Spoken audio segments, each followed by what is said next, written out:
اب اگلے عشرہ میں شب قدر آ رہی ہے، جو 21، 23، 25، 27، 29 میں سے ایک رات ہوتی۔ ہمارے پاکستان میں صرف 27 کو لوگ جاگ رہے ہوتے ہیں۔ جاگو، 27 کو جاگو، لیکن میں کہتا ہوں میرے نبی کا فرمان ہے شب قدر 5 راتوں میں گھومتی ہے، کبھی 21، کبھی 23، کبھی 25، کبھی 27، کبھی 29، ان 5 راتوں میں گھومتی ہے۔ تو آپ 5 راتیں جاگ لو، آپ کو شب قدر مل گئی۔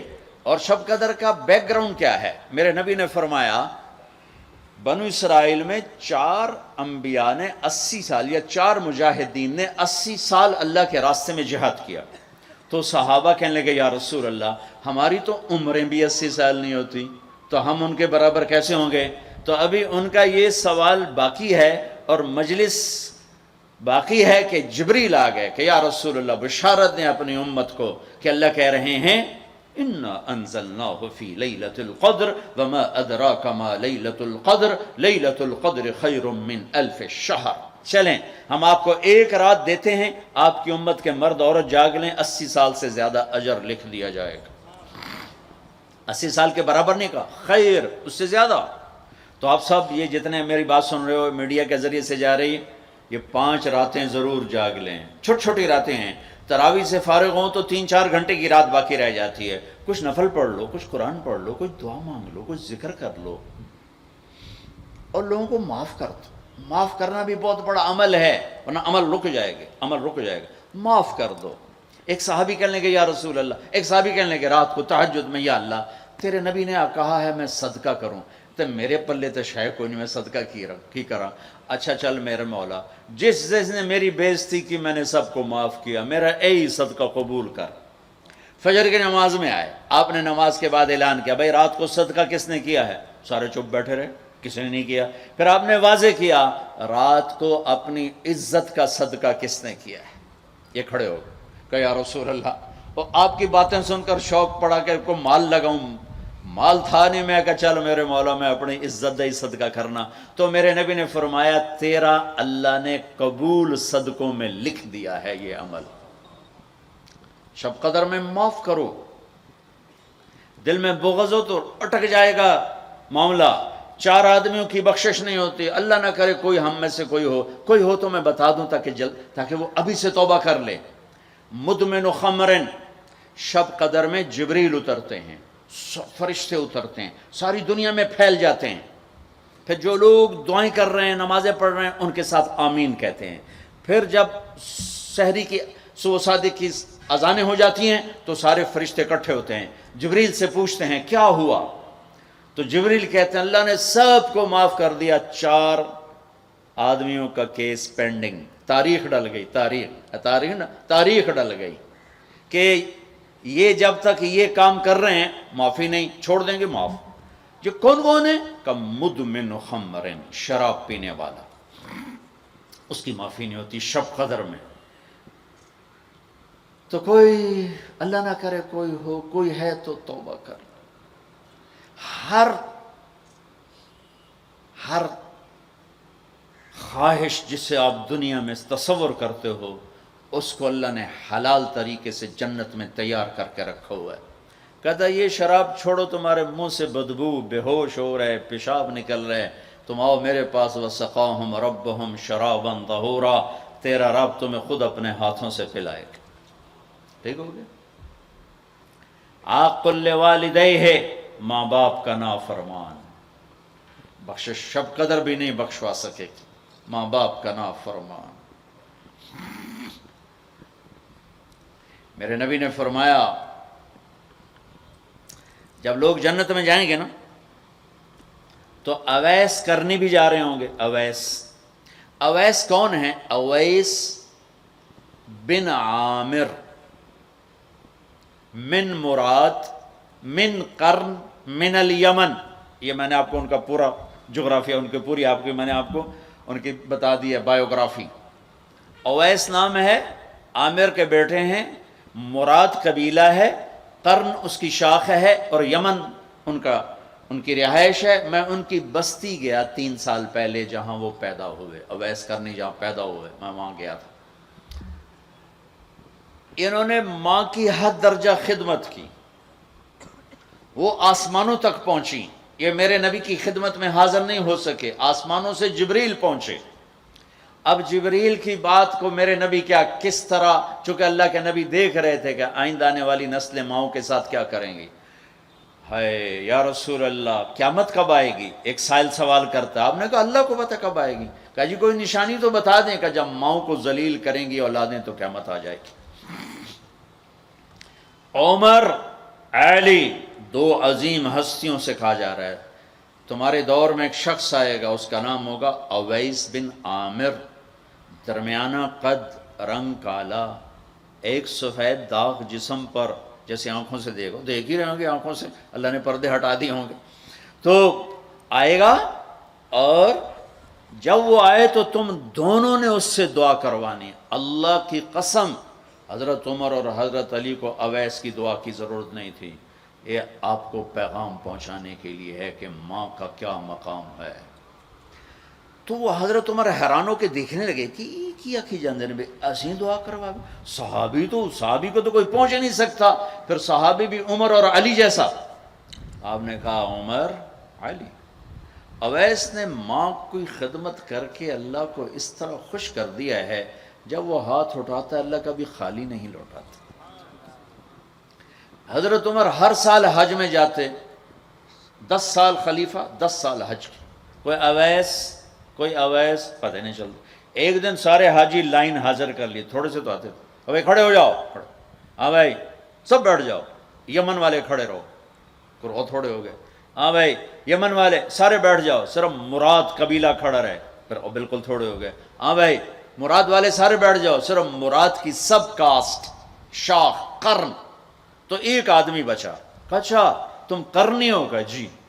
اویس کو جانتے ہو؟ کہا جی جانتا ہوں، میرے بھائی کا بیٹا ہے، بھتیجا سگا، لیکن وہ تھوڑا ہلے ہوئے ہے. تجھ کیوں پوچھ دے ہو؟ اب تم فرمایا میں تو ہلے ہوئے لگتا پہ ہیں. کدھر ہے؟ کہا جی آیا ہوا ہے. کہاں گیا ہے؟ کہا جی وہ ادھر گیا ہے عرفات اونٹ چرانے. آپ جی کو ساتھ لیا اور عرفات کی دوڑ لگا دی. وہاں پہنچے تو دیکھا اویس کرنی درخت کے نیچے نماز پڑھ رہے اور اونٹ چاروں طرف چر رہے. یہ آ کے بیٹھ گئے. انہوں نے محسوس کیا 2 آدمی آگے تو نماز مختصر کر دی، سلام پھیرا. حضرت عمر نے پوچھا کون ہو بھائی؟ کہا جی میں مزدور ہوں. اور کون؟ اسے نہیں خبر یہ کون ہے. تیرا نام کیا ہے؟ کہا میرا نام اللہ کا بندہ. حضرت عمر کہنے لگے سارے ہی اللہ کے بندے، تیری ماں نے تیرا نام کیا رکھا ہے؟ کہا بابا تو کون ہے میرا انٹرویو کرنے والا؟ ان کو عجیب سا لگا نا. تو حضرت علی نے کہا اویس یہ امیر المومنین ہے عمر بن خطاب اور میں ہوں علی بن ابی طالب. پھر تو اویس کانپنے لگے. کہا جی میں معافی چاہتا ہوں، بہت معافی چاہتا ہوں، میں تو آپ کو پہچانتا نہیں تھا، میں تو پہلی دفعہ آیا ہوں. حضرت عمر نے فرمایا تو یا نا اویس؟ کا جی میں اویس ہوں. کہا ہاتھ اٹھا ہمارے لیے دعا کر. وہ رونے لگے. کہ میں دعا کروں؟ تسی سردار، میں نوکر توڑا، میں دعا کروں؟ کہاں، اللہ کے نبی نے فرمایا تھا عمر اور علی جیسی ہستیوں کے لیے اویس کے ہاتھ اٹھوائے گئے. پیچھے جہاد نہیں ہے، تبلیغ نہیں ہے، تصوف نہیں ہے، پیچھے ماں کی خدمت ہے. اب وہ حدیث سناتا ہوں جو پہلے سنا رہا تھا. آپ نے فرمایا لوگ جائیں گے جنت کی طرف، اویس بھی چلیں گے. جب جنت کے دروازے پر پہنچیں گے تو اللہ تعالیٰ فرمائیں گے باقیوں کو جانے دو، اویس کو روک لو. تو اویس پریشان، اے اللہ یہ میں نے بو احتیاط کیوں روک لیا، یہ کیا ہوا؟ اللہ تعالیٰ فرمائیں گے یہ پیچھے دیکھو. پیچھے دیکھیں گے تو جہنمی کھڑے ہوں گے کروڑوں اربوں کی تعداد. تو میرا اللہ فرمائے گا اویس تیری ایک نیکی نے مجھے بڑا خوش کیا ہے، ماں کی خدمت. تو انگلی کا اشارہ کر، جدھر جدھر تیری انگلی پھرتی جائے گی نا سب کو تیری طفیل جنت میں ڈال دوں گا. ہوئی ہوئی ہوئی ہوئی. یہ وہ ماں ہے جو کراچی کے ہر گھر میں ذلیل ہو رہی ہے، اور پنجاب کے ہر گھر میں، سندھ بلوچستان کوئی نصیبوں والی مائیں ہیں جن کو آنکھوں کی ٹھنڈک اولاد ملی ہے، ورنہ زہریلے سانپ ہیں. ابھی میں رائے گنج میں تھا تو ایک خاتون کا خط آیا اسلام آباد سے. لگتا تھا اس نے آنسوں سے لکھا تھا خط کہ مجھے میرے بیٹوں سے بچاؤ، مجھے میرے بیٹوں سے بچاؤ. یہ تباہ ہو جائیں، یہ غارت ہو جائیں، ماں یہ کہہ رہی ہو، تو کہاں تک انہوں نے ماں کو پہنچا دیا؟ ماں کا نافرمان، شراب پینے والا ماں کا نافرمان. بھائی کوئی ہے توبہ کر لے. ماں باپ دونوں، والدین دونوں. تیسرا رشتہ داروں سے لڑنے والا، بہنوں سے لڑا ہوا، بھائیوں سے لڑا ہوا، چاچوں سے لڑا ہوا، ماموں سے لڑا ہوا، بیوی سے لڑا ہوا، بیوی خاوند سے لڑی ہوئی. جہاں رشتوں میں لڑائی ڈالنے والا ہے، جو عورت ہے یا مرد ہے، رشتوں میں لڑائی ڈالنے والا پینڈنگ ہو جائے گا، نہیں معاف ہوگا. کہ تو میرے بندوں کو معاف نہیں کرتا، مجھ سے معافی مانگتا. بھائی بہنوں، کوئی کسی سے لڑا ہوا ہے تو اللہ کے واسطے رمضان کی محنت ضائع ہو جائے، شب قدر کا جاگنا ضائع ہو جائے، اس سے بہتر یہ ہے کہ ہم صلح کر لیں، معافی مانگ لیں، معاف کر دیں، سینے سے لگا لیں، درگزر کریں. میرے اللہ کو آپس کی نفرت. دیکھو، چوری ڈاکہ بڑے گناہ ہیں اور معاشرے میں انتہائی ذلیل سمجھے جاتے ہیں. اس سے زیادہ اللہ کی نظر میں انسان گرتا ہے جب اپنے دل میں بغض پالتا اور نفرت پالتا. کسی کو حقیر جاننا، کسی کو تانے دینا، کسی کو بولیاں مارنا. اس لیے میں گزارش کرتا ہوں، آپس کے بغض ختم کرو، خاص طور پر خونی رشتوں کے بغض ختم کر کے گلے لگو. معاف. خاوند اور بیوی، ان کی آپس کی لڑائی سارے خاندان کو تباہ کر دیتی. اور ہمارا سارا اس وقت خاندانی نظام ٹوٹا ہوا ہے، غصے بڑھے ہوئے ہیں، ہماری غذائیں گندی ہیں، غذا کا اثر پڑتا ہے. سموسے، پکوڑے، فاسٹ فوڈ. دیکھو میں نے سانس لیا، پھر باہر نکالا، میں نے اندر کس کو لیا؟ آکسیجن. باہر کسے نکالا؟ کاربن ڈائی آکسائڈ. جب کاربن ڈائی آکسائڈ نہ نکلے تو آدمی مر جاتا ہے. کاربن ڈائی آکسائڈ رک جائے تو آدمی مر جاتا ہے. یہ جتنے کولڈ ڈرنکس ہیں سب میں کاربن ڈائی آکسائڈ ہے جو آپ خود اپنے اندر لے جا رہے ہیں. تو مزاجوں میں غصہ بڑھ رہا ہے، تیزابیت بڑھ رہی ہے. پھر جتنی فاسٹ فوڈز ہیں یہ سب مزاج گندا کر رہی ہیں. مزاج. اللہ کے واسطے چسکوں کے پیچھے نہ پڑو، نیچرل غذاؤں پہ آؤ. میرا اللہ نے کہا والتین والزیتون، مجھے قسم ہے زیتون کی اور انجیر کی. کتنا خوبصورت اور مفید پھلوں کی قسم اٹھائی اللہ تعالیٰ نے. اللہ نہیں کہہ سکتا تھا مجھے جلیبیوں کی قسم اور مجھے سموسے کی قسم، مجھے پکوڑے کی قسم، چنیوٹیاں دے کنے دی قسم. سارے جہان دے میدے برباد کر دیتے کنے کھوا. اللہ نے کتنی اچھی خوبصورت غذاؤں کی قسم اٹھائی ہے. اپنی غذائیں ٹھیک کرو، پھر اپنے رشتوں کو ٹھیک کرو، اپنی حدود قائم کرو. ساس سسر نے خاوند اور بیوی کو برباد کیا ہوا ہے، اور خاوند بیوی نے کہیں خود اپنی نادانی سے ایک دوسرے کو برباد کیا ہوا ہے، کہیں ماں باپ نے مل کر تربیت کے نام پر اولاد کو برباد کیا ہوا ہے. ماں باپ ہونے کا غلط فائدہ نہ اٹھاؤ، اپنی اولاد پہ اتنا جبر نہ کرو کہ وہ باغی ہو جائیں، اور تربیت کے نام پر ان پر سختی کرنے سے ریاکشن آئے گا. اپنے نبی کی سیرت پڑھو. یہ لمبا مضمون ہے، اب بیان کرنے میں صرف اشارے دے رہا ہوں کہ رشتے محبت سے قائم رہتے ہیں، رشتے محبت سے قائم ہوتے ہیں. اللہ کا فضل ہے، میں نے اللہ کے نبی کی زندگی کو پڑھا ہے، شوق سے پڑھا ہے، آپ کے گھر کو پڑھا ہے، آپ کے گھرانے کو پڑھا ہے، اہل البیت کو پڑھا ہے. لیکن میرا دعویٰ نہیں کہ میں نے سب کچھ پڑھا ہے، سب کچھ نہیں.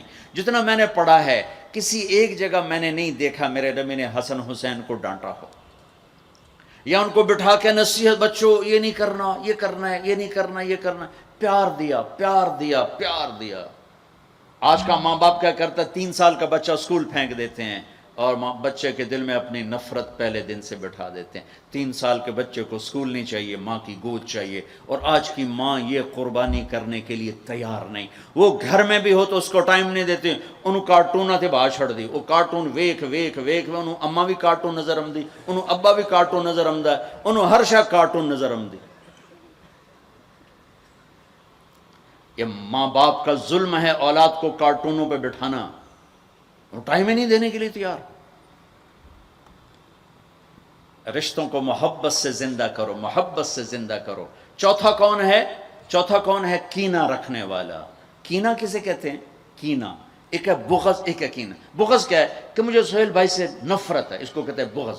کینہ کیا ہے؟ کہ میں ان کو نقصان پہنچانا چاہتا ہوں. اب اس کو کہتے ہیں کینہ. ہمارے پنجاب میں کہتے ہیں کہ میری داڑ اٹھا جاوے مڑ ویکھیا جے میں کی کرنا. یہ ہمارے پنجاب کا محاورہ ہے. ایک باری میرا ہاتھ پون دے پھٹے منہ تہاڈی داڑ دا. میرا نبی کہتا کینہ ہوگا تو شب قدر میں بھی بخشش نہ ہوگی. تو میرے بھائی بہنوں، کسی کو نقصان پہنچانا، کسی کا بغض، رشتہ داروں سے قطع تعلق، ماں باپ کی نافرمانی، شراب کا پینا، یہ شب قدر کو بھی بے قیمت کر دیں گے. تو اب اگلا عشرہ شروع ہونے والا ہے. اللہ نہ کرے کسی بھائی بہن میں یہ مسئلہ ہو، اس سے توبہ کرو تاکہ ہمارا عشرہ وہ جہنم سے خلاصی کا بن جائے، اور عید کی رات ہمارے لیے بھی اعلان ہو جائے کہ جاؤ بخشے بخشائے گھروں کو چلے جاؤ. سارے بھائی اس کی نیت کر لو. تھوڑی سی دعا کر لیتے ہیں چونکہ افطاری کا ٹائم قریب آ گیا ہے. درود شریف پڑھ لو. اللہم لک الحمد کما انت اہلہ فصلی علی محمد کما انت اہلہ وفل بنا ما انت اہلہ انک اہل التقوی و اہل المغفرہ. اے میرے رب، یہ سب روزہ رکھنے والے مرد عورت تیری بارگاہ میں جمع ہیں، اور ہمارا میزبان بھی ایک سخی آدمی ہے، تجھے سخی سے پیار ہے. یا اللہ تو ہم سب کے روزے کو قبول فرما، ہماری رات کی تراویح کو قبول فرما، اور یا اللہ ہمیں امت بنا دے. یا اللہ ہمیں امت بنا دے، ہمارے بغض مٹا دے، ہماری نفرتیں مٹا دے. یا اللہ ہماری دنیا بھی اچھی کر دے، ہماری آخرت بھی اچھی کر دے. یا اللہ جو ہمارے دوست احباب بیمار ہیں، جتنے بھی اہل ایمان بیمار ہیں، سب کو صحت عطا فرما. جو سودی قرضوں میں جکڑے گئے انہیں اس سے نجات عطا فرما. جو سود میں پھنس گئے انہیں اس سے نجات عطا فرما. جن کے بچے بچیاں جوان ہیں، ان کے رشتے نہیں مل رہے، ان کو نیک رشتے مقدر فرما. ہمیں اپنی محبت دے، اپنے حبیب کی محبت دے، مخلوق کی وہ محبت جو تجھ سے جدا کر دے، مخلوق کی وہ محبت جو تیرے نبی سے جدا کر دے. ہم اس سے پناہ مانگتے ہیں، ہم اس سے پناہ مانگتے ہیں، ہم اس سے پناہ مانگتے ہیں. اے میرے مالک، اپنی محبت دے دے، اپنے حبیب کی محبت. میرے مالک، یہ دل تیری محبت کو جانتا نہیں ہے. یا اللہ، یا اللہ، اور چیزوں کی محبت میں پھنسے ہوئے ہیں، اور تیری محبت کو جانتے نہیں ہیں، تیرے حبیب کی محبت کو جانتے نہیں ہیں. تجھے تیری رحمتوں کا واسطہ، مرنے سے پہلے پہلے اس دل کو اپنی محبت سے آباد کر دے، اپنے حبیب کی محبت سے آباد کر. ہم یہ خالی دل لے کے نہیں مرنا چاہتے، یہ خالی دل لے کے نہیں مرنا چاہتے، یہ گندا دل لے کے نہیں مرنا چاہتے. اس وقت تو نے عرش کے فرشتوں کو بھی کہا کہ روزے والوں کی دعا پہ آمین کو. اتنے بڑے مجمع کو لے کر میں تیری منت کرتا ہوں، ہمیں اپنی محبت سے ہمارے دلوں کو ٹھکرا نہ دینا. اس میں غیروں کی محبت ہے، ہمیں دھتکار نہ دینا، ہمیں ٹھکرا نہ دینا، ہمیں دھتکار نہ دینا. اور تمنا دل سے رخصت ہو گئی. اب تو آجا، اب تو خلوت ہو گئی، ساری دنیا ہی سے وحشت ہو گئی. اب تو آجا، اب تو خلوت ہو گئی. ہمارے دلوں میں یا اللہ ایمان کا نور بھر دے، اپنی محبت، اپنے حبیب کی محبت سے انہیں آباد کر دے. اے گندے دلوں کے ساتھ نہیں مرنا چاہتے، نہیں مرنا. تیری بڑی مہربانی، زندگی بھر ایسی کی طلب میں شام ہونے کو دل تیری محبت سے ناشنا. مہربانی کر دے، مہربانی کر دے. تو نہیں اپنی محبت کو تقسیم کیا، تو نہیں اپنے بندے بندیوں میں سے دلوں کو چنا. آج ہم تیری آنسوؤں کے ساتھ محنت کرتے، ہمارے دلوں کو پسند کر لے. آج انہیں اپنی محبت کا عرش بنا دے، اپنے حبیب کی محبت کا مسکن بنا دے.